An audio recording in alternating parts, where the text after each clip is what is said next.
The United States Army is built to fight and win our nation's wars. But if that's true, why do we keep relearning the same lessons every time we go to war? Our life, 4 titles, 1 truth. I'm Tommie. And I'm Lance. Military strategist John Boyd pointed out that armies often try to prepare to fight the last war. When you look back at history, you can see why he said that. So today we're joined by my friend from class 65. Right? Old. Jeez. Hey, Command Sergeant Major retired Carl Cunningham. Welcome, brother. Thank you. All right, let's get into it. Okay. So we're going to make sure that our audience gets to know you first before we get into the real topic. So where are you from in the world? Make sure you say it loud and proud. Please. And did you have plans to join the military growing up? So, I'm from the great state of OH. You know what I mean? Yeah, the state that loves to let everyone know how they can spell. And, so from Ohio. I'm from northeast Ohio, just south of Youngstown. Grew up on the Ohio River in an old pottery town that's been there since the late 1700s. So it's one of the first towns in the state. Uh-huh.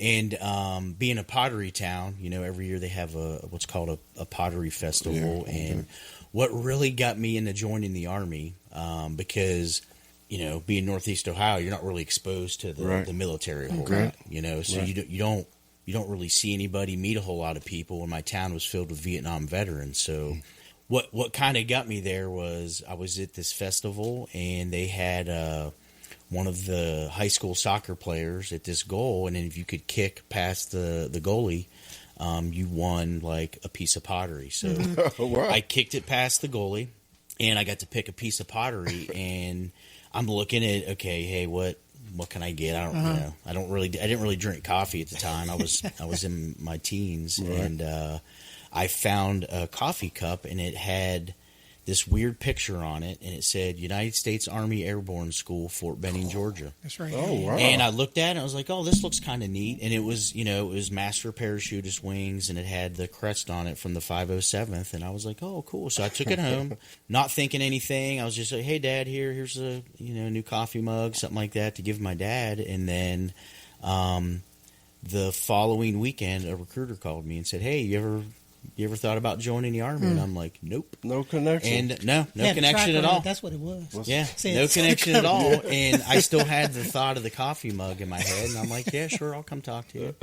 Yeah, so that's kind of what really got me towards the Army. It was like a weird coincidence. Okay. All right, well, cool. Well, you answered part of my question, so why you joined the Army. But I'm also asking you, what made you choose the MOS that you served in? That's... A lot of that was influenced by my recruiter, who I'll never forget. His name was Sergeant Todd Schneeman, and he was a combat engineer, and he was an airborne guy. So, when I told him the story of the mug, he was all excited. And he had his, back then they used to have, if you went to airborne school, they made like a yearbook of your class. And so he was showing me his airborne school yearbook. Did you have one of those? Yeah, I wish they don't do that anymore. I don't have it. I don't even know where that thing is. But he was a recruiter, so he was using it. And so I wanted to be an MP first. And he would, That was still a stature thing back then, wasn't it? It was, because, this was back in the 1900s, as the kids say. And, wanted to be an MP. Well, he told me I was too short. Yeah. So I'm 5'8", and evidently you used to have to be 5'9" to be a male MP. Yeah. Wow. And then females had a minimum height, and which I found out later he lied, because that rule had changed before I joined. So again, he was trying to steer me away, and then I was like, well, hey, 11 X-ray, want to do the airborne ranger thing, and he's like, look, Carl, you scored too high in the ASVAB. He's like, I'm not letting you go there. He's like, I want you to do something different. And so I picked 13 Fox. Now, 13 Fox went in the delayed entry program. I did this between my junior and senior year of high school. Mm-hmm. So what is a 13 Fox? Oh, that's a fire support specialist. Okay. So it's it's field artillery guys that sit Okay. in the fire direction center. And Okay. they do a lot of the math, and they're actually Okay.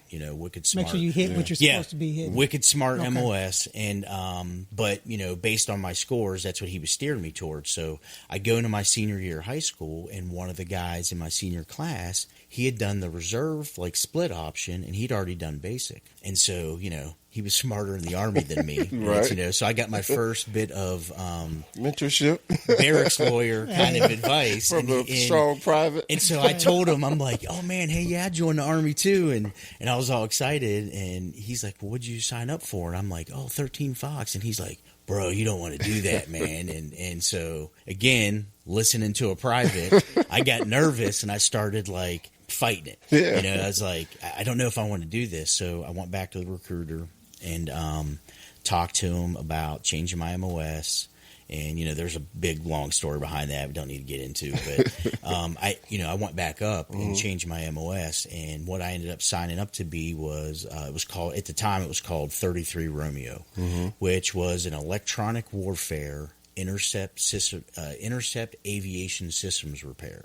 And so it's a military intelligence MOS, and it's the only intelligence MOS that doesn't exactly do intelligence. They're like the maintainers, Right. And so it's kind of a cross between signal and ordnance. And I was trained on the aviation side of that, but the Army was changing in the late '90s, and they eventually combined it to where you could do tactical aviation or strategic systems, and then. It's now called 35 Tango. That's the official title name. And it's now called Military Intelligence Systems Maintainer Integrator. But it's to this day, it's still part of MI, and it's a signal/ordnance type MOS, to where you have to understand maintenance, and you do maintenance like ordnance MOSs, but you're doing signal work, like working with communications and stuff up to the top secret level, and it's pretty cool. I had to get a TS clearance, and I had to do all that stuff at MEPS, and of course they tell you you're going to be doing James Bond stuff. That's the classic line that they used to tell you at the MEPS back then.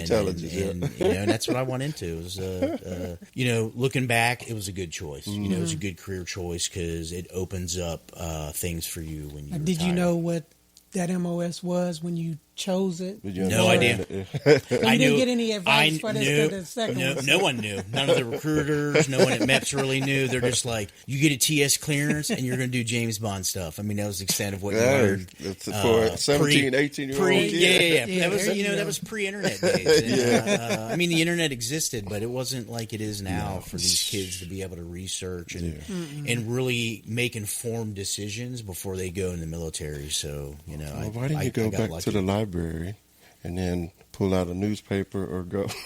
Well, they had the videos though. Yeah, remember the laser discs? I do. Like and they're the laser high disc, speed. and they put those in, and kids. I don't even know if people know what the laser disc is now. Got me too. So when do y'all Zulu out? That's funny. When up until about, I want to say it wasn't until 2013 or 14 is when they did the first Zulu for us. Oh, right. Yeah, so up until like 2014, all MIMOSs, you stayed where you are. You stayed where you are up into Sergeant Major, and they had it broken up. There was like 4 different Sergeant Major kind of things.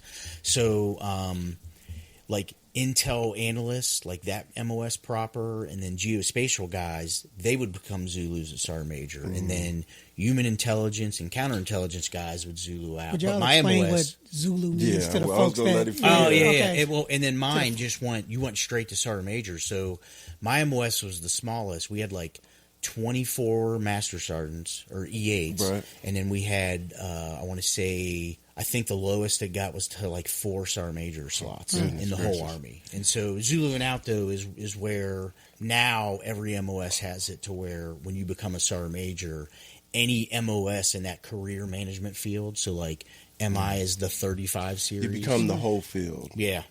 So for transportation, we Zulu out at E8.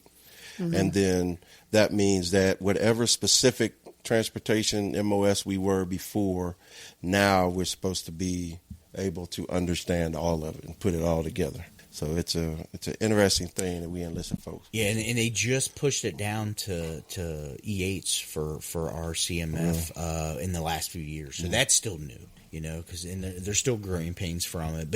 But I think it's a good thing holistically, because doing it at the E8 level, because it'll make better sergeant majors because they get exposed to stuff earlier They got an idea on. So I pushed for it. I wrote a paper at the academy. I pushed for it to go down to E7 for transportation because once you, unless you're a line transporter, you don't really get that platoon sergeant time. And then once you get that platoon sergeant time, they must send you to staff so you can get an idea of what's going on. Yeah. And if you don't tag that, if you don't get that opportunity, then you're going blind into E8 and blind into the academy and sergeant major. So, but my white paper is still sitting there. Yeah.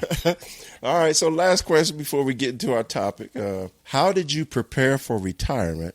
And looking back, do you think you prepared yourself enough, you and your family enough? I'd say I knew I was just done with the Army to the point where I was just ready. Yeah. I don't know if I prepared well, right? But I will say, at that point in time in my life, I'd already been through what I still to this day think was my hardest transition. Mm-hmm. So the early half of my career, probably my first 10 to 12 years, I spent a lot of that in the special operations community. Right. Mm-hmm. And so, when I was a young junior NCO, I went through a selection to get assigned to a unit that, honestly, I was probably in a little over my head. Right.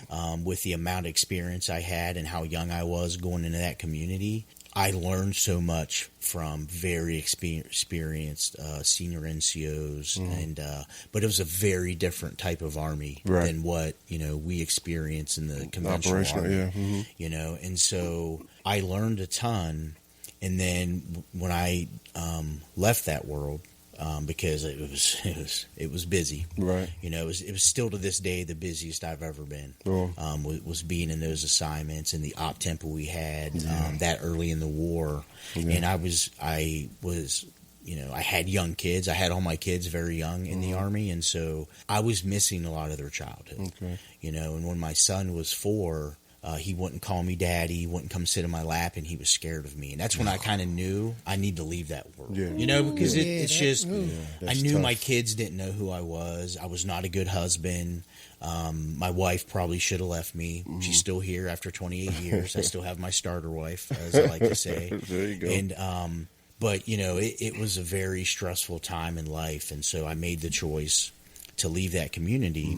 And when I did, I came back to an Army that had changed, and it was an Army I didn't understand because it's in the Army song, "The Army goes rolling along." Yes, it does. So I was in a different type of Army. Everything in the conventional Army had changed, and I didn't understand what I was walking back into, and to include trucks, everything. Like it was.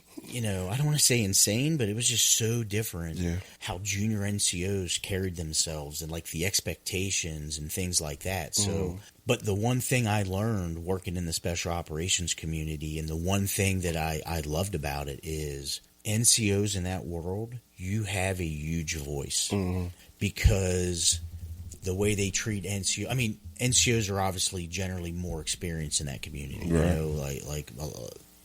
people go into that world at the time. Right. All the senior NCOs I had in like the special forces community were very, very senior and very experienced. Right. And so, but there was a generation of us that came up and got promoted very fast, and I was part of that generation. Doesn't mean that we weren't good at our jobs and didn't understand like tactical things. Right.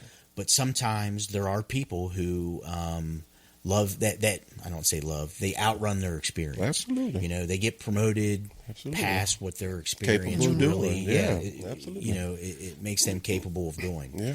I was kind of in a position like that where I was very capable of anything that was presented to me, but there was definitely things I was lacking on the conventional Army side that I didn't understand and had missed because I didn't grow up in some of those conventional units and deploy with them in that way. So standards and discipline are different. Yeah. And I came back. I came back into a community where I had a voice when I was in the special operations world, where officers really took the advice of their NCOs. Right. And, you know, because I had a specialty in that world, that specialty, when, you know, when you're doing operations, everyone's looking at you, even the other senior NCOs, because they're like, "This is your specialty," you know, and one of one. And it was pressure, you know, it was a good pressure because, you know, and it was very prideful when you helped accomplish a mission for the team, you know, because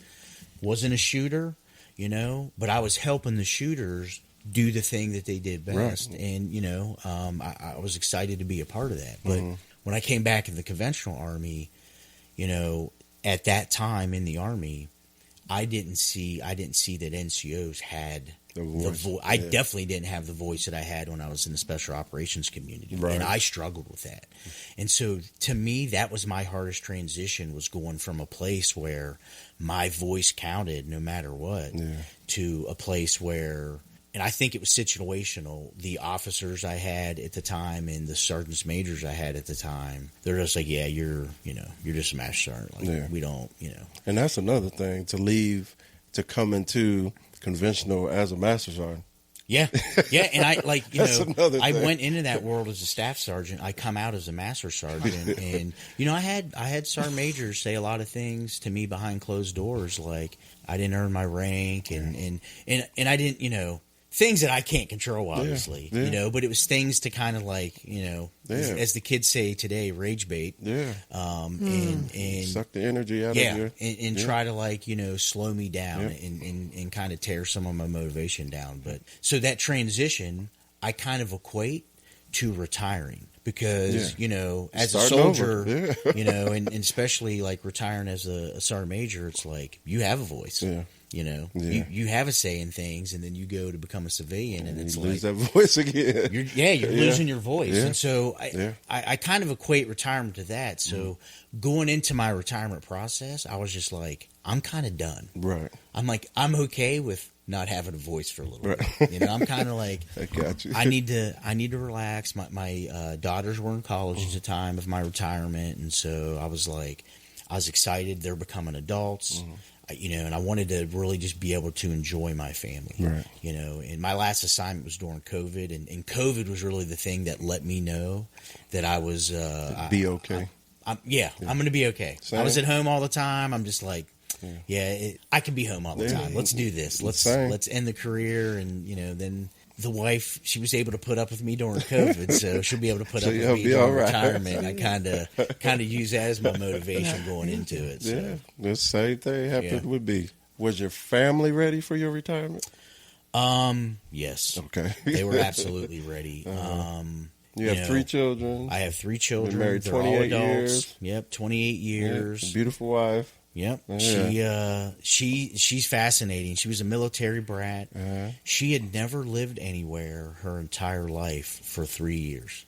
Because we moved a lot during my career. And it was like, you know, she went from we may have stayed to you. we may have stayed in the same duty station, but we moved houses sometimes. And so she's never lived in a home for more than 3 years at this point. Wow. And so when we retired, you know, she's like, I want to pick a place and we're buying a house and I'm never moving again. And that's what we did. And, you know, she's now lived, we live in North Carolina, outside of Fort Bragg. And give her a shout out. It's the longest. Yeah, my wife, Chris, love you. We just had our 28th anniversary. Sweet person. And your kids are great. I don't want to say wedding anniversary because we got married in a police station hallway. A cliche type of marriage in the Army. Was the cops there? Then it's official. The cops were only there because we got pulled over on the way to the courthouse. Oh, gee. Yeah, because we did an illegal U-turn because we couldn't find it.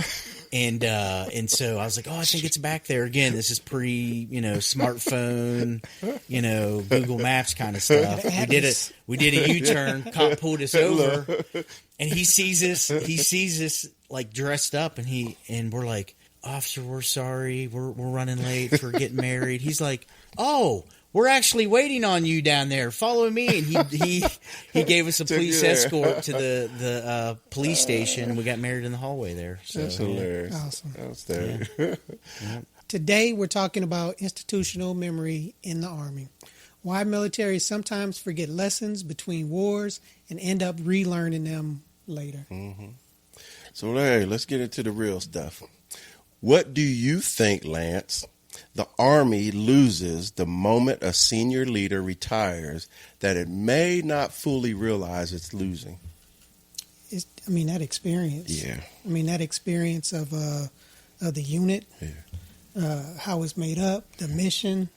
Yeah. And being able to communicate that to your new soldiers, your new NCOs, so that in a way that they understand and can get it out to the rest of the troops.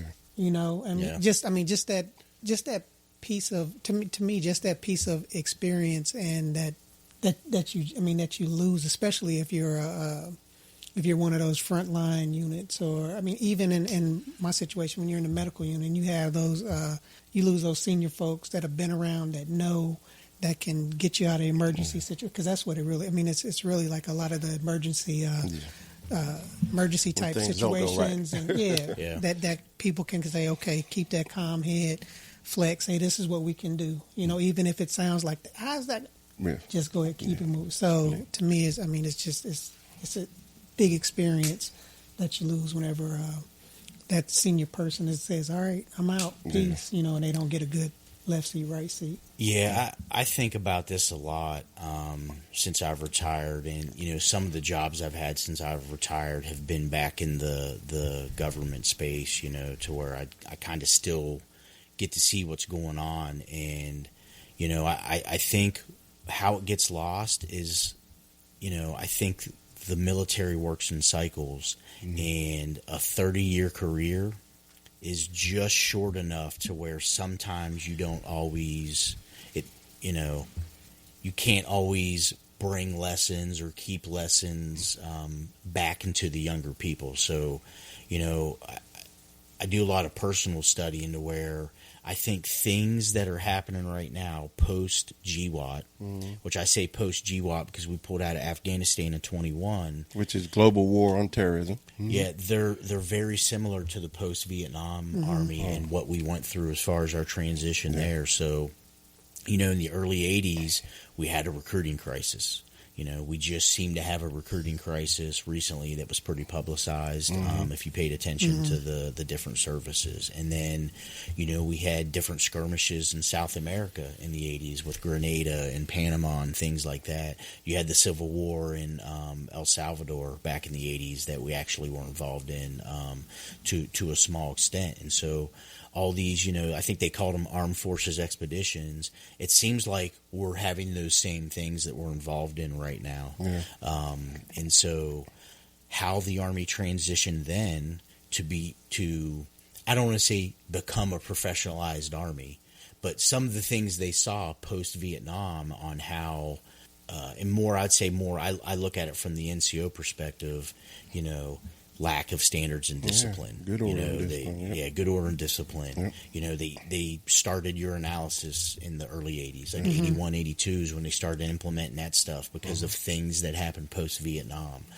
So all these kind of standards and discipline things that led to the NCO creed being invented. That was invented in the mid-80s to try to get NCOs back on a track to where they belong to something. To where they can have pride. You build the backbone of the NCOs. They get back to training and doing things a certain way in a garrison type of mindset. And I think the Army and all the services are going through that right now, to where we have a generation of, I'd even say at this point, probably 06s and below, a generation of them that came in after 9/11. Yeah. And so the Army had to rapidly change after 9/11 on how it does warfighting, to where some of those people are senior leaders now at the 06 and below level, to include even some E9s that are all post GWAT that don't remember what a garrison Army was like. They didn't experience, I don't know if you'd call it the boredom, but the training cycles we had in the garrison Army, the 90s, where everything you did in life was all about training for a particular type of battle. Yeah. And it was discipline. Things were dress. And I think a lot of people think those things are like a waste of time or it's just some like out of touch leader. But it's, critical. It's critical into making sure people aren't cutting corners.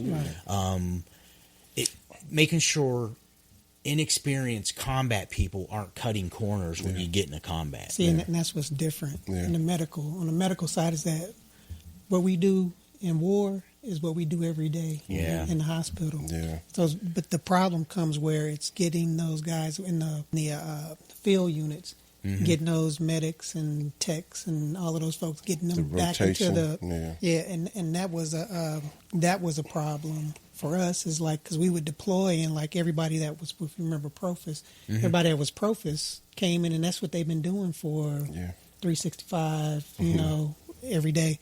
And then you get to the guys that are in the unit that they went and did 2 weeks.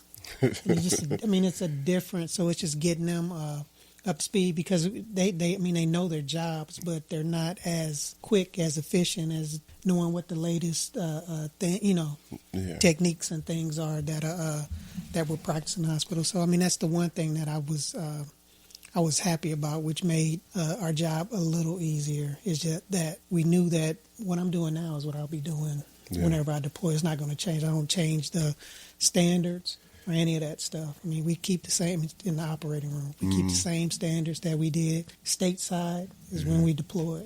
Because if we don't, people die, so... And don't get me wrong, like I don't want to say everything we did pre-GWAT was like perfect. The standard and perfect. Right. It was NCOs focused on character development of their soldiers and training them to be proficient. Now, every war we're going to go into in the future, there's going to be unique things that you're going to have to adapt to that you can't predict, that there may not be lessons learned on. And we had a lot of those in Iraq and Afghanistan with IDs and the different things you had to operate in the field. I think the next one, the thing we're going to have to think about that we've never dealt with before is drones. Absolutely. And like, how are you going to handle protection of transportation supply lines with drones everywhere? Well, just think about it. We were always controlling the air power in every war. Yeah.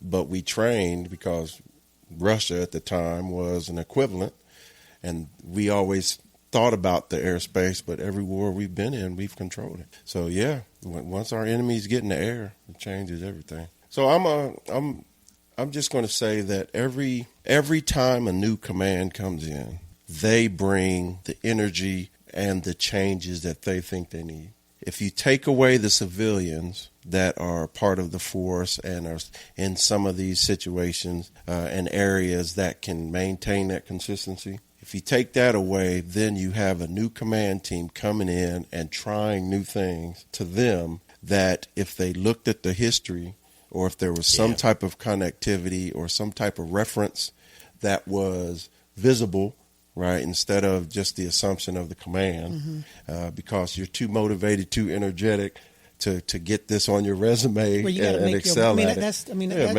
You're spot on with that. Yeah, and so that's my biggest thing is where it didn't really hit me until I got to the senior level and had to work with civilians and hear them always griping and complaining about, you want to come, we're just going to wait you out, and stuff like that. And they do. Yeah, absolutely. And they win sometimes. That's exactly what they do. Yeah. They do. Because, and so that's my biggest thing. So when the Army loses senior leaders, I'm thinking command level or staff, you're losing that snapshot of time and effort, wins and failures, and if it's not recorded well, which we can all admit it's not, and a battle handoff is never as thorough as it needs to be because the person's either ready to run or the person coming in wants you out of the space so they can bring their stuff in. But anyway, that's what I don't think the Army documents it well enough of the changes and catalogs it so that commanders and teams can come in and have strong references to build their command plan instead of, I know what's wrong. the desks need to be this way. You know what I'm saying? Yeah. So that's my take on that. The Army does have systems like the training centers, observer coach trainers, and lessons learned programs designed to capture knowledge and evaluate training. From your perspective, are those systems enough to preserve the Army's hard-earned experience? So my first assignment out of the academy was to a CTC, and I had what I call the luxury of working at the National Training Center in Fort Irwin. Mm-hmm. And to this day, I do. And were you? Yeah, I say it's a luxury because it was the best conventional Army assignment I had my whole career. What team were you on? I was in the hospital. Oh, okay. So you were a weed? Weed. Mm-hmm. Okay. Yeah, I loved that assignment because, one, I love training, and well, actually the primary reason I loved it, it was the most predictable schedule I've ever had in the Army. That's true. Like, I could plan leave 6 months out, and I knew it was going to happen. Yeah. Like, where has anyone ever been that you get to have that? The only place is the CTC. They respected the calendar. Yeah, so if any young soldiers are out there listening to this and you get orders to a CTC, take them. Because it will be the most rewarding assignment you'll ever have. It's a lot of hard work, some long hours, but very predictable schedule. Anyways, you learn a lot. And so when you're off, you're off. So I like that assignment, and one thing that I learned, and actually your branch is one of the branches that does this, and I think it's the armor branch and the medical branch. They have something for the junior leaders called Project Warrior. Mm-hmm. And it's principally for officers. Like, I know officers do it in, I think, all the branches, to where officer will come there, they'll work as an OC for like 18 months, and then they'll go to a TRADOC assignment, now T2COM. They'll go to that assignment, and then they'll teach for like another 18 months.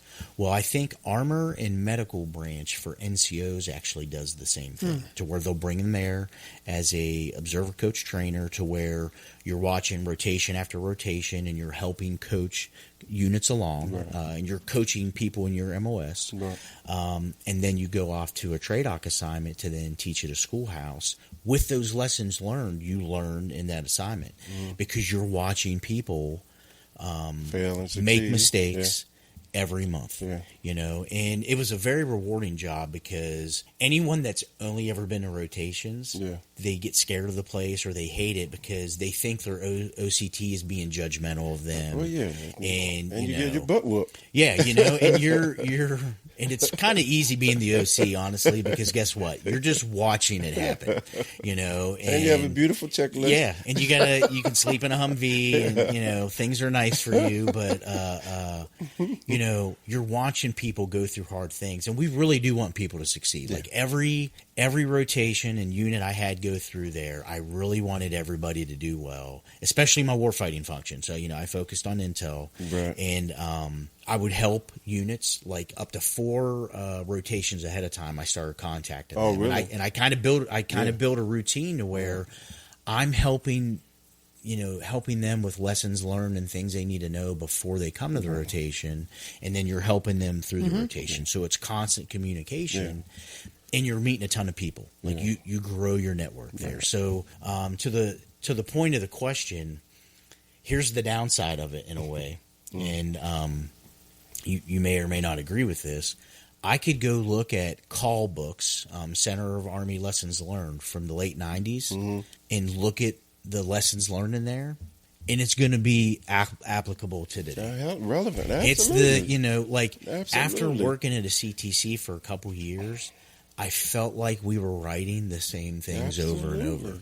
And so I always asked myself the question, are we writing the same things over and over because we're not wanting to tell hard truths?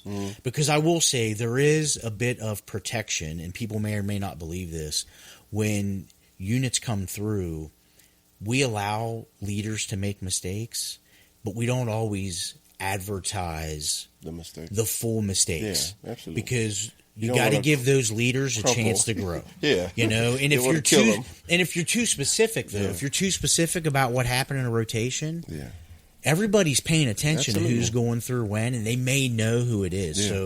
So we write them generically enough to where it's applicable, but it may not be like the full context. Yeah. So that's why I tell people, if you get a chance to go be an OC, go, because you're going to learn things that are valuable, and you're going to see mistakes happen that will prevent you from making them in the future. That assignment I loved, and I took all those lessons learned and I applied them at my next job when we were in 2ID together. Right. And I think, that's what, and we had a good team. Like, we had a good team of the right, like, tactically minded sergeants majors there to really help influence real change. And I got to see that happen across a division and apply all those lessons learned. So I think, to get back to the end of the question there, I think it's really going to depend on the leader that's coming up and what they want to take out of those lessons learned and really pay attention to it. I don't know. There was like 3 times where I saw a brigade come back through that I saw at the beginning of my time at NTC. I got to see them come back a second time, and I wanted to see if they learned from those mistakes. Now, it was different command team. That's the problem. It was different command team. That's what I was about to say. But we give them a package when they leave their rotation. Should be on file. Yeah. All the lessons learned are there. All they have to do is open it back up to see what they went through last time, to see if they changed anything. And more often than not, people don't, because it goes back to I think what you said, making their mark. And I think how I always made my mark is just do what the book says.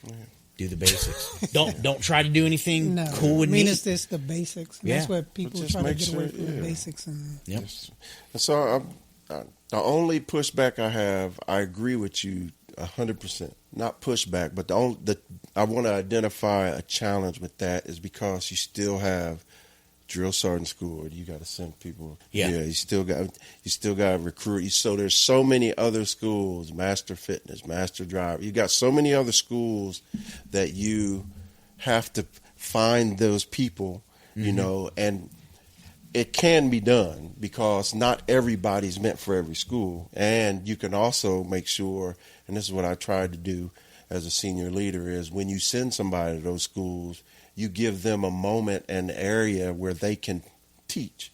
You know what I'm saying? So spread that knowledge. But the hardest thing for me when it was dealing with manning, right, trying to make sure the right people go to the right places is NCOERs aren't accurate all the time. The person that's coming is not as stellar as maybe you think they are. So you have to meet these people. Then you have to properly evaluate these people. Then you have to send them where the benefits, of course, the unit first, then Army, then for the soldier. So there's all that you have to consider, and that's just an unrealistic model, consistent model that the Army has. Because we're 3 successful leaders, but it's possible we could evaluate soldiers differently. Oh, we would. What I'm saying? No, that's my 100%. point. And so that's the challenge that you have of trying to get the right people to these places. But the other thing that you mentioned, I'm talking about the Army Chief of Staff level. You can't have one Army Chief of Staff establish this recording and managing all this information and making that a focus for the whole Army. And then a new commander comes in, and now all of a sudden that's priority 38. You know what I'm saying? And that's the problem. It has to be something that, just like the Constitution, has to be something that's written and stays in front of everybody's eyes. That's doctrinal. Absolutely. Yeah, doctrinal. But even that changed. You know what I'm saying? That's why I'm saying. That's why I said the Constitution, because doctrine changes with command, with presidents, and all that stuff. So it's just one of those things that the arrogance, that I hate that word when it comes to leadership, because I got tagged with it a lot. And really? Yeah. I'd never said that. Because but I didn't have to work for you either. But I think a lot of people forget that when you say arrogance, you're talking about a blown up balloon, right? It's somebody who thinks there's something, but the arrogance and the reality could crumple them easily, And so I was very confident in what I was doing, but trying to say you're coming in, you two are a command team coming in. What are the odds you're really going to listen to the old first sergeant from 1985 and the old company commander? You may give them some attention, but after a while, because you're go-getters, you know what I'm saying? Because you're hungry, because you've established whatever level of career you're in, you've built in your mind at a minimum, you've built the playbook on how you're going to at least start your new command. And it's going to be hard to get you to change that, no matter who it is. You know what I'm saying? That's funny you say that. No, that's a very good point, because I think we probably should listen to those people. 100%. I think just we like should. Your dad. Yeah. I think we should. Yeah. We should listen to retirees a bit more than we do. Agreed. Because they're going to have context, and they're going to have experienced things that may be coming back around that full circle of the Army life. Especially if you have. So I'm in the Sergeant Majors Association around Fort Bragg, and the president we have right now, his name's Joe Allen, and he was retired. I think he was at least a 3-star. He was the 18th Airborne Corps Sergeant Major at some point. He may have had another job after that, but he was Lloyd Austin's Sergeant Major when he was the 18th Airborne Corps commander. And so, he had a lot of jobs, a lot of experience. And, we talk about as the Sergeants Major Association how we can be involved. We do a lot of volunteer work and those kind of things. And there's some of the people that bring up, things we need to do with the current Sergeant Majors. And Joe Allen always says, these Sergeant Majors ain't going to listen to you. No, man. They ain't going to listen to you. And to your point, though, I think sometimes they should. I agree. Sometimes they should. And it's one of those things, if I was still in, I probably wouldn't be saying that. Because there is ego that comes along with that, and it's like you're always going to think you know more than you do. Absolutely. And I think there's something to be said about listening to retirees and that standpoint. So. Absolutely. Yeah, I mean, y'all make good points. It's one of those things where it's like we just you want that continuity to be there and stay, and that experience to be there and stay. But I can't remember which one of y'all said it, but when you have a unit come in and then they come back and it's a whole new command team, when it's just like, because a lot of the folks, I can tell you, a lot of the folks, because we deal with it all the time in the hospital when we would get a new command group. Yeah. So we're doing one thing in the hospital. This is what we need to do. This is how we're passing our joint commission. This is what we need. I mean, just to keep moving up and being more productive. And then you're growing in that. Yes. And we have, you have everybody, you have your civilians happy, military happy, everybody's happy, working great together. And then you have a new guy come in, or gal come in. And priorities they want to do, this is what they see, and this is what they want to do. And you sit there like, because they watched you for a week. No, it's because they got to. It's because they have to check something off their box that they don't have on this OER. And need something new on this so that I want to get promoted. And then they just, they blow stuff up. So then it's like a chain reaction down the line. Where then it's like, I think the generals do it right because they have. And I don't know if you're aware of this. They have like a graybeard program, and there's a bunch of retired generals that work for MCTP, and so all the division and corps warfighters and that kind of stuff, and they come back and mentor those guys. They actually are the ones you report to. Yeah. And we probably need more of that on the Sergeant Major side. We do need more of that, especially in like the functional areas. Like logistics, intel, medical, definitely, because there's always going to be nuances and different things that guys experience to where they can give back. And, it's not anything that I would have ego about.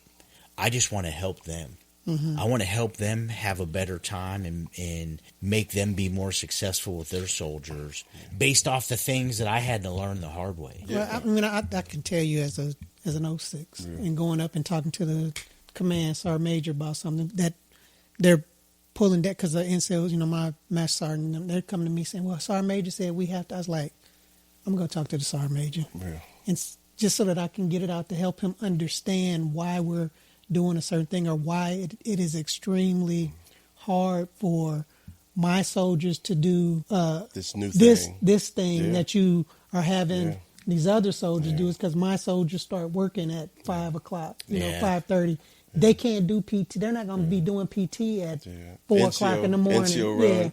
Do you there some of the silly stuff where you'd be like, Sergeant Major Detail.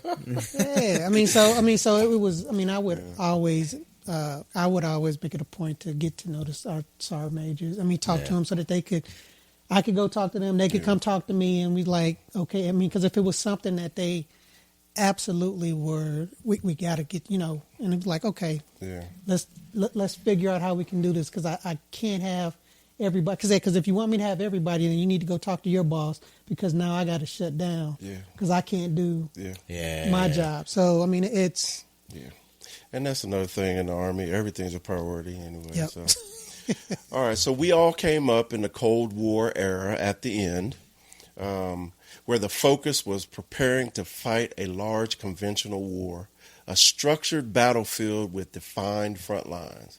Then after 9/11, the Army found itself fighting wars where the front line was basically everywhere. How did that shift change the way the Army trained leaders and prepared for war?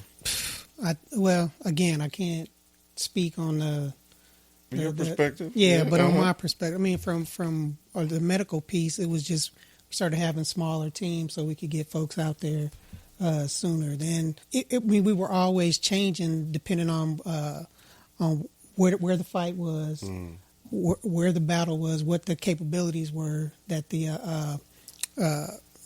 opposition had, and we would go from this. But it was, as far as our training, when we started, that's when we started using more blood on the battlefield. We started seeing more of us using more blood on the battlefields, different surgical procedures and techniques and devices and things that we could use to speed up stuff. Yes, to help sustain or life when it was on the battlefield, so it could get back to us so that we could fix package them up and get them ready so that they could get back to, either if we could get them back to the units, or get them to Line Stool, Walter Reed, and all our other places over here. So I mean, it was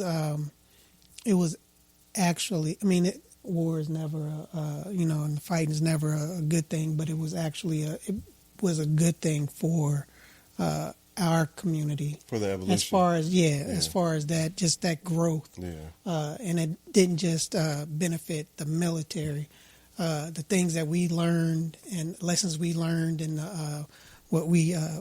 innovation that we came up with is being used out in the civilian sector now.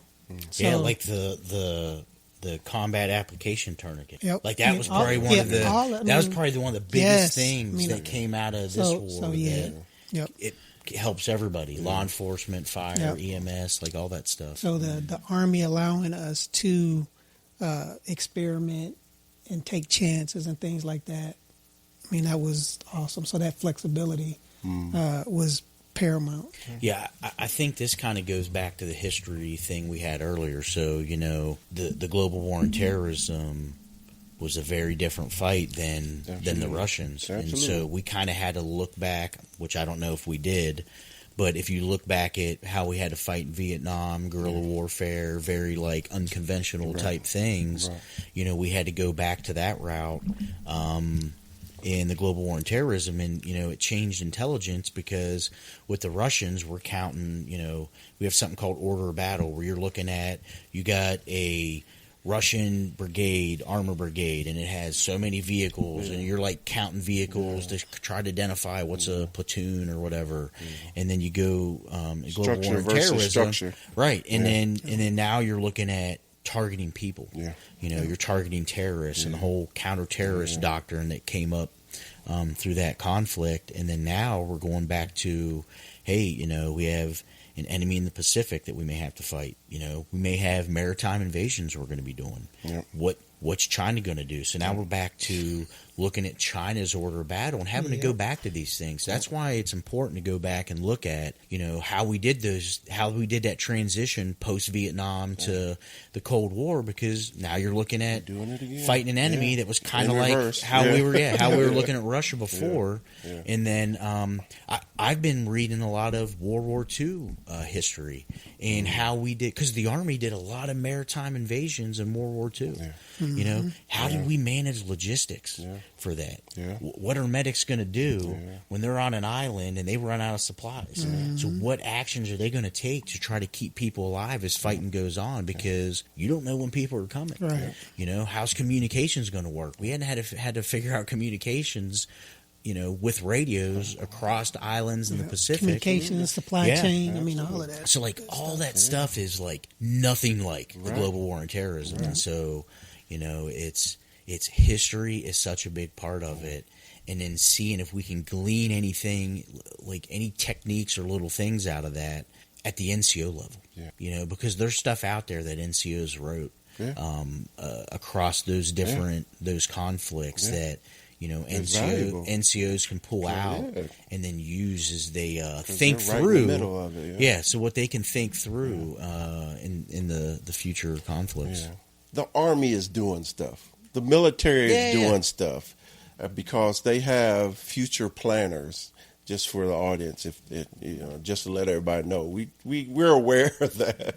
It's just that what we see and what we think can happen. Because I agree with you 100%. The problem is muscle memory is a real thing, but if you don't have an opportunity to even train on what's current, what you not using right now doesn't have a chance. You know what I'm saying? Yeah. So it's like you mentioned before. The next war, we're going to lose airspace. That's real. That's a real problem, right? Because not just supply chains, but getting casualties from the point of injury all the way to the hospital is going to be almost impossible if we don't dominate the airspace. And you're talking about drones, and then China with actual fighter pilots, and a comparable level Air Force. That's a whole nother world. But I agree with everything both of you all said. The Army, the military, definitely has the documents. They have the files. They have the information. We just got to make sure that it's getting out there. When you're sending these commanders or these CSMs, you're sending them to these pre-command courses, and they're getting an idea of what they're, they're getting the information that that curriculum people should think be... they need, for that level.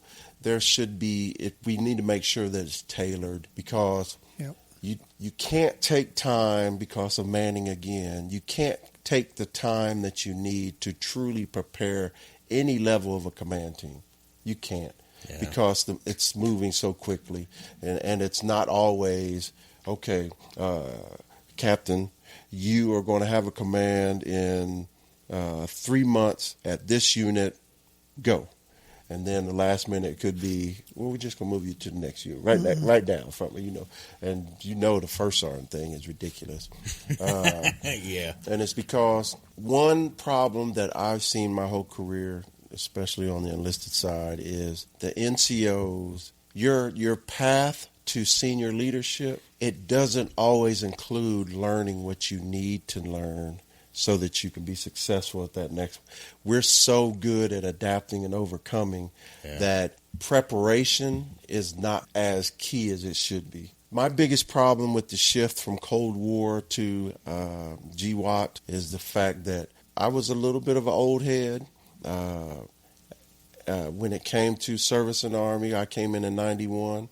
So I remember the Cold War focus, and I remember literally how much time I used to spend in the barracks as a non-commissioned officer, how much time, how I used to be able as a squad leader grab my squad and go sit in the daggone day room and clean weapons. You know what I'm saying? Or do dry firing. And just there's so much for a squad leader to put it in perspective, during Cold War, you really had an opportunity to learn your soldiers, and you really had an opportunity to build a team, and that started with tools for discipline, right? So when I came in, I already told you, I used to have to wrap my lamp cord on my desk every morning because it had to be to standard.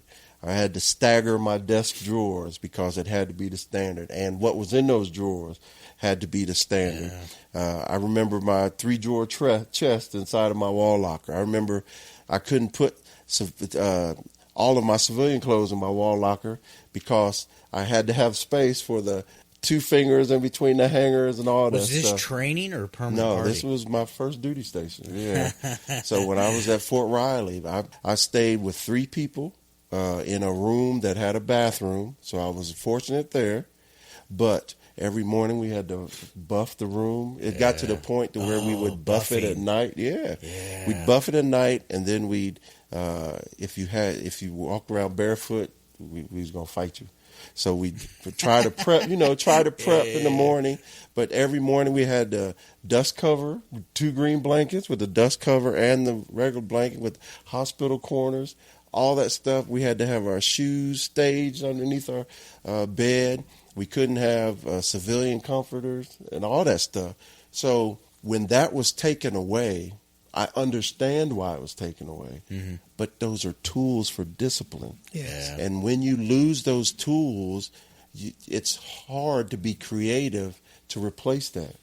Because, it just seemed like you back then, your NCOs would have a lot more confidence and practice. Just knowing that it was just. They know that this is how this is supposed to be clean. They know, I know that they know how to do that. That I don't have to go back to. Absolutely. I'm not repeating. And a lot of people forget that what privates used to go through, that gauntlet of always on details, always the crappy jobs, whatever. There's a method behind that, because now you understand that.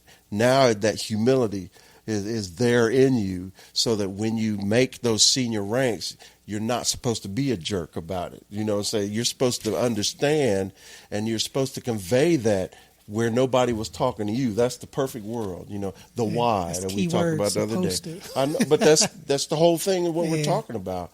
And so then they did all that, and then all of a sudden they changed the uniform.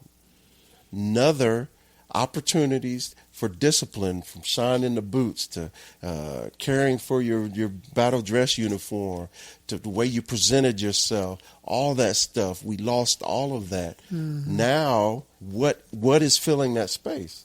We got the uniform back, sort of. Yeah. But now their barracks room has to be clean, but unless the first sergeant gets their butt in there, and the platoon sergeant gets their butt in there. There was a time where the first sergeant would take all of us to the barracks. You know what I'm saying? So once a month, the first sergeant was in the barracks. Every 2 weeks, the platoon sergeant was in the barracks. And every daggone day, the squad leader was in the barracks. So I'm not saying it doesn't happen now. I'm just saying if it's not a part of the checklist, then you're going to lose it. Just like PMCS. Yeah, I mean, the culture in the Army's changed so much since those days. Yeah. And I remember those days. I just don't know. I don't think it will ever get back to that. Oh, it won't. It can't. It can't, because society's changed with that. Yeah. And not with the kids. No. Other than the dress uniform, I can't think off the top of my head a good way to try to do those type of things. That's my point, I don't. I would always use the uniform as that. Because you can't do the barracks thing not the way you'd want to. The way you used to. So I think it could be done, but not to the extreme. It'd be a different flavor. Yeah, I mean, but just the general cleanliness and thing. I mean, because I remember my NCOs going through barracks and stuff and coming back like they had something. I'm like, yeah, you'd be surprised. That is nasty. Yeah, it's like, what? You could do a whole episode just on those stories. I mean, so, what did you find in the barracks? So it's like, It's not that I think we should go back to that, because I do believe that's impossible. But you shouldn't have to rely on the squad leader, platoon sergeant, section sergeant, all that stuff. They're outside of the box thinking to try to come up with ways to instill discipline. There should be a checklist there, and that checklist needs to be emphasized. And I know there's checklists out there. I'm saying it needs to be emphasized with a true focus on discipline. You want them to learn, you want them to learn some self accountability. They have to. I mean, to survive in combat. Yeah, I mean, You have to. I think that kind of starts, though, and I'll say this real quick. I think that starts with building everything around empowering those squad leaders. Oh, agreed. And section sergeants. Like everything in the Army should be built around to empower a platoon leader as an officer and a staff sergeant, squad leader, section sergeant, whatever you want to call it, as an NCO. Agreed. Like you need to, because that's like the lowest direct responsibility. You want to empower them to be the leaders. Right. I don't need to be everywhere and in everyone's behind. You shouldn't have to be. I shouldn't have to be. I don't have time for that. I need to focus on protecting their time to allow them to train or execute things. Which is a hard enough fight. Yeah, it is, because people love to make that hard for some reason. You know? Because we just talked about this. And okay, real quick, training schedules. That was something we used to do in the Cold War. Yes. You know, and we still when we first came in, but we don't do that well. We don't unit training. To it. Unit training management is not done well, and that's one thing that the war took us away from. Agreed. Because how long the GWAT was. Absolutely. So I'll end that there, because we go on that forever. All right, fellas. During the Cold War, the Army trained constantly for a war that might come. After 9/11, the Army spent 2 decades actually fighting wars. Yes, we did. All right, Tommy. In your opinion, how did those 2 eras shape the Army's training culture and standards? This is the easiest question to answer because everything we talked about is how. My only thing is we shouldn't be so quick to throw away the Cold War stuff because new changes are happening. And even now, we shouldn't be so quick to throw away what's going on now and what we've done the last 2 decades because the new thing is coming on. Yeah. And I think that's all the whole conversation is. The Army catalog stuff. We know this. We know that there are MOSs. We know that there are additional duties. You know, there are special duties that are responsible for recording things. And it's getting easier to maintain that, right? The more we evolve. We're just saying that we need to make sure. My concern is the military making sure that all of this information is accessible, not because this incoming company command team wants to do it, but it's a part of what they need to do, so that when they're developing their command plan, that they are bringing in from all of the resources. Because I'm going to tell you, every company that I was in charge of, every section I was in charge of, every element I was in charge of, I did not have months to research and take notes and then create how I'm going to do that next position, to include PCS. And you know what I'm saying? I walked in with a little bit of knowledge and an idea, and I took that and made my command plan as whatever level leader I am. That is an okay way of doing things, as long as the NCO Corps and the Officer Corps have competent and capable people that can do that. Without knowing right now, I hope the Army comes up with a way of making sure that command teams know they have access to the history of these things, of these units that they're walking into, and then also make it a block to check instead of just... Should be a priority. If they want to check blocks, make that one. Absolutely. That's a good point. And I think that will help the consistency of the units from here on out moving forward. Because I never, in any of my command, or like I said, any of my levels of leadership, I never had a a great battle handoff because either the person I was replacing was leaving and had to go, or gone, yeah, or sometimes you don't want two heads, two kings walking around the same spot. So that's my take on that one. So yeah, I mean, you make sound points there.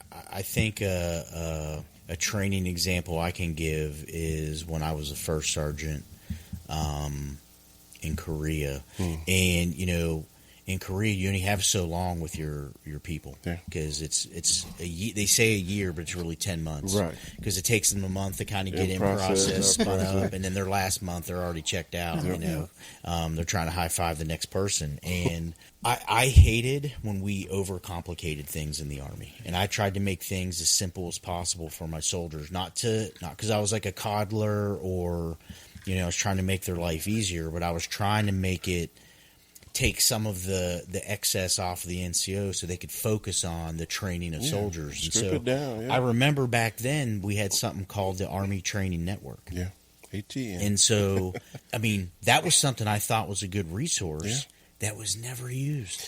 Yeah, most people I talked to, they weren't using it. And I'm like, you could go in there, and I had to teach my NCOs this. I was like, you could go in and you could print out the task condition standards for the things you want to train on. Yeah.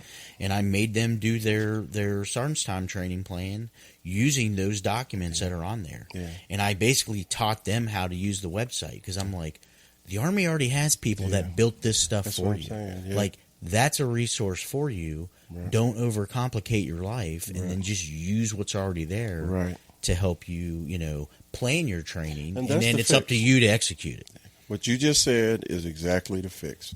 What we've been saying. But it was a resource there for everybody, and how many of your peers were that's using my it. that's and my so point. I mean that's the frustration Priority. is the Army can do things big picture, and I think the Army does have a lot of good things that they do, but they can't make people use it. Right. And that's the question. Yeah. How do you get that message out that resource is there? This is what you should be. That was exactly where I was as the school sergeant major. And I'm going to tell you something. Trying to build a course is hard because there's so much you want to be able to teach them or give them access to. But there's also that time and money. Absolutely. And where do you draw the line of stepping on first sergeants, stepping on sergeants majors, and stepping on the role of platoon sergeants and squad leaders? You know what I'm saying? There are knowns that squad leaders and every level of leadership, to include officers, there are knowns on what your capabilities should be. Right? There are minimums on what your capabilities should be. That overwhelms some people. They don't even have the brain space for, you know what I'm saying, for the other stuff. You saying that, then it's the commanders and those guys that should be held accountable for not making sure that stuff is getting put out. I agree, but at the same time, I'm being the devil's advocate on this one. Because at the same time, you as a senior command that has subordinate command, you want to give them time, the capability to grow. You want to give them the capability to fail and succeed.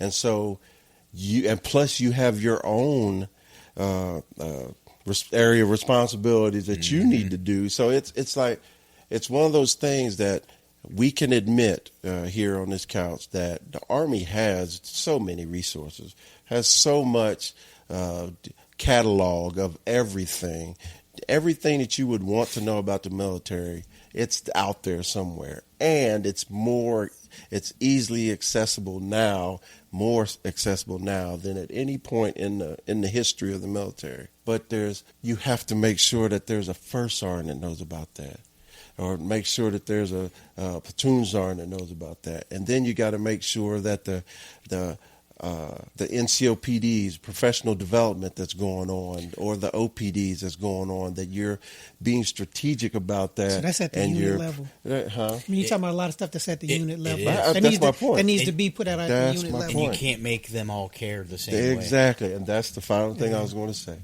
That's the final thing, because if we could have the best chain of command in the world, You can. But the moment that soldier leaves that unit, they could easily go to the worst in the world. And that's what's amazing about the military. But that's the one thing I wish I could have been like a professional team where I could have just had a draft and just picked my people what that I needed. Yeah. I think everybody wants that. Yeah, absolutely. You know, I always like the challenge of taking someone that maybe probably wasn't considered stellar and getting them to enjoy the Army like I did. Yeah. You know, and getting them to understand, like, because when everyone joins the military, they're doing it for whatever reason they're doing it. And it's not the same. It's not the same. Yep. I like to say people are joining the military because they're running from something. Okay. But whatever gets them in there, you know, when you graduate whatever your basic school is, like, you have pride. I don't care who you are. Once you put that uniform on and seen that it, first time you go through a graduation, like, everyone has pride. And at some point, something causes them to lose it. You know, and that's what I always tried to take somebody when I saw that they were struggling, or maybe when I would come in a unit and they weren't enjoying the military, I would try to remind them of that time in their life. And it's like, you know, I don't care what happened in the past to you. There was a point in time you loved this. Let's find that reason why again. And then show me that you know, you can be awesome at this. Like, let's do this. And that's what I'd always try to find in people. Okay. And then once I got them to that point, then you'd be able to do the things that we're talking about that are sometimes struggles in units. So how do you think those two eras shape? I think it was reactionary. So, of course, you know, I think it was deliberate in the Cold War area because we were taking the culture of the Army post-Vietnam and trying to re-professionalize the NCO Corps and get them focused on standards and discipline. Yeah.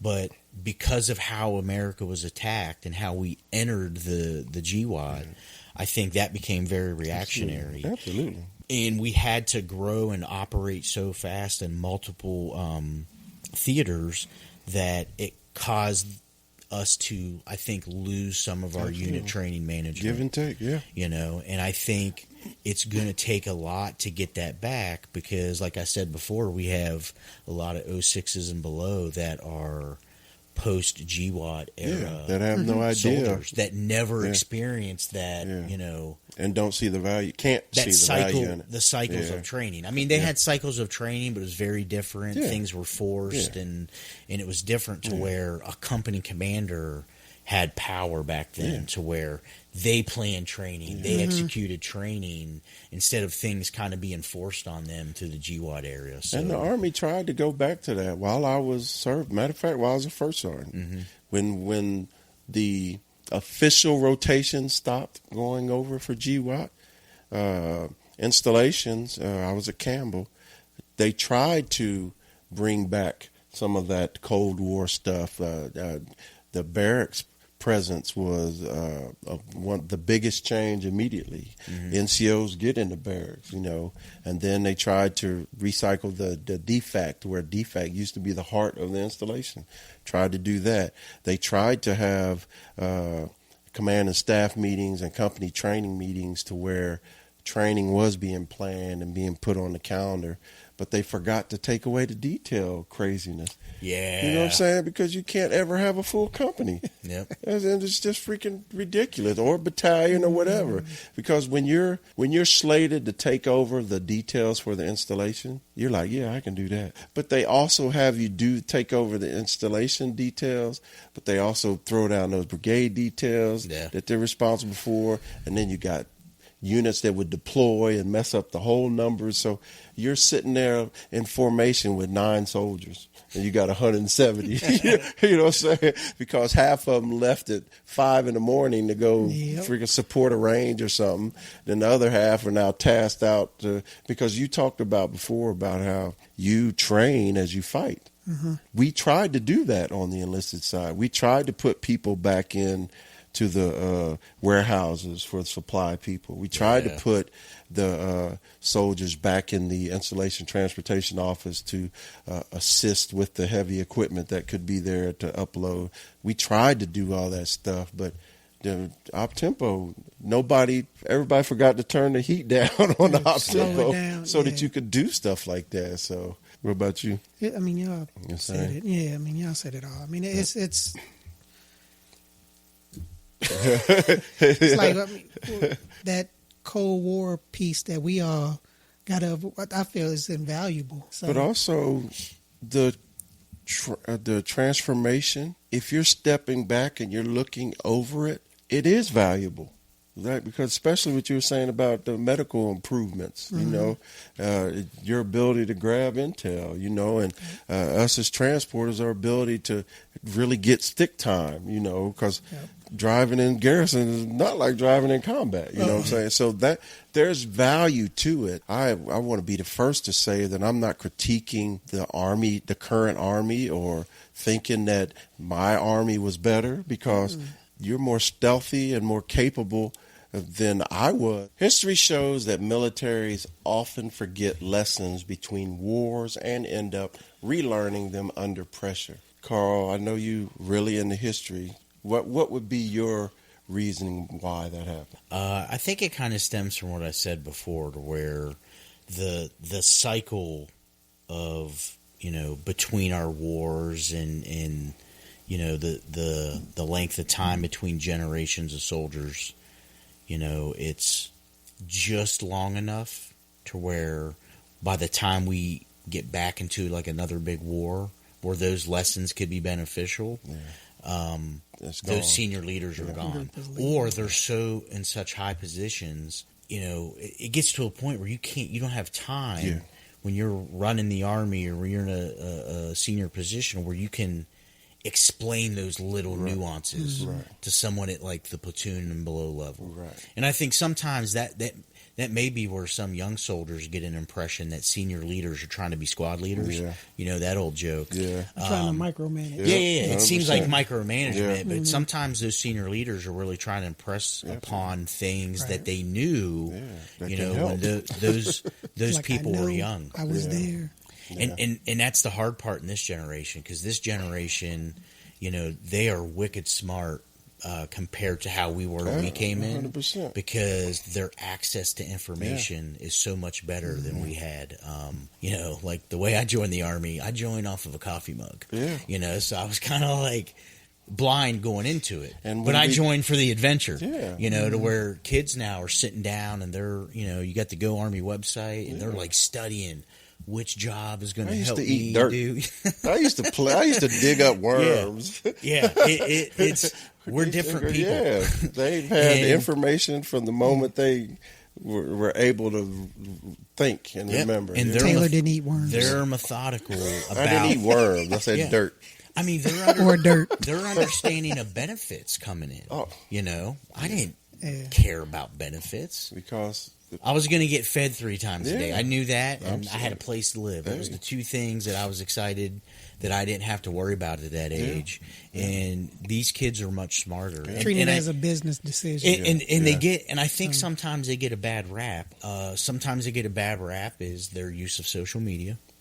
And, you know, some of the things that I see soldiers do on social media is not something that I probably would have put on social media. I'm not saying I wouldn't have done it. No, it's their understanding. Because I'm not hypocritical. I think a lot of people, when they become seniors in the Army, they get a little bit hypocritical and acted like they weren't privates or lieutenants 100%. Once, and they didn't do those crazy things. But misremember. Yeah. That's you didn't tape it, though. Yeah. It wasn't video. Yeah. And I think that's the big difference Didn't between have 1,000 those generations. That's right. But, you know, they're definitely smarter coming in, and I think we just need to figure out how to hone that intelligence that they have and focus it towards, hey, you chose to come in at a young age. How do we get you to want this to be your profession? Because until you decide to make this your profession and that you're going to do this for a long time, you're not going to study it like I did. You know, like I was kind of a nerd Especially and dug into the I became kind of a nerd and dug into the doctrine and the history and wanted to learn those things, and that helped me as a more senior leader because I saw how the Army transitioned before. Probably a good book to read for young people is It's called Hope is Not a Method. And it was written by General Sullivan, who was the chief of staff during the Desert Storm area, probably when you first come in. And General Sullivan kind of led, as the chief of staff in the early 90s, he led the transformation post-Desert Storm. And I think people don't realize... Say again? It was him and Command Sergeant Major Gates. Yeah, and you know, like we had more corps back then. We had 7th Corps in Desert Storm. We had 2nd and 3rd Armored Division. Like, that wasn't that long ago. You know?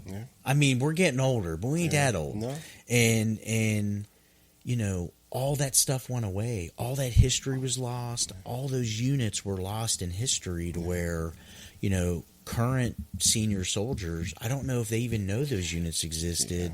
And so that could easily happen now to where we get rid of a bunch. I mean, we're already getting rid of units and restructuring and making new ones and things like that. And how much of that stuff has happened in history that, you know, there were lessons we can learn from that. And so that book talks about the acquisition stuff the Army did then, in how they embrace technology and some of those changes. And if you read that book now, again, it's called Hope is Not a Method. It's a lot of stuff we're going through right now as far as the transformation and how are we bringing technology into the force and training soldiers on it and those kind of things. It's like reading that book is kind of like what I'm imagining these guys are reliving right now as seniors in the Army. So... yeah, I think history definitely has a lot to teach us. It's just you have to embrace that as a leader. Don't stop fighting it. And it can really help the junior leaders that kind of read into that stuff. Yeah. What about you? I mean, I agree with that. You don't want to be a part of this podcast? No, I mean, I agree. I mean, because soldiers are super smart. I mean, they're extremely smart. The only problem that I would have with is they weren't that resilient. I mean, anytime you tried to push them past what they felt they were comfortable at, which you knew that it was like, I know you can go.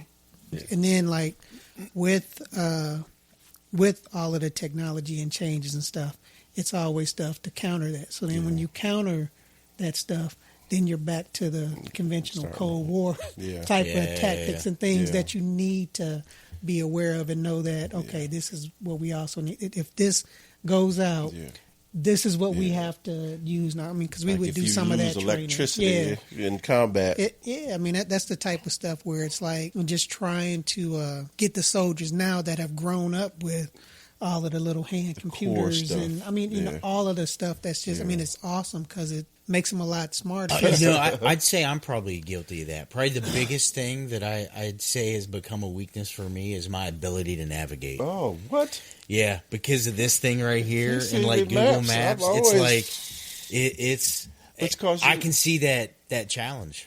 But I know the reason why though, because we were raised that we had a certain amount of bandwidth. And there's no need to waste bandwidth on stuff you don't need. I call it shelf memory. Well, there you go. We just start passing that stuff off. Like last night, I couldn't remember.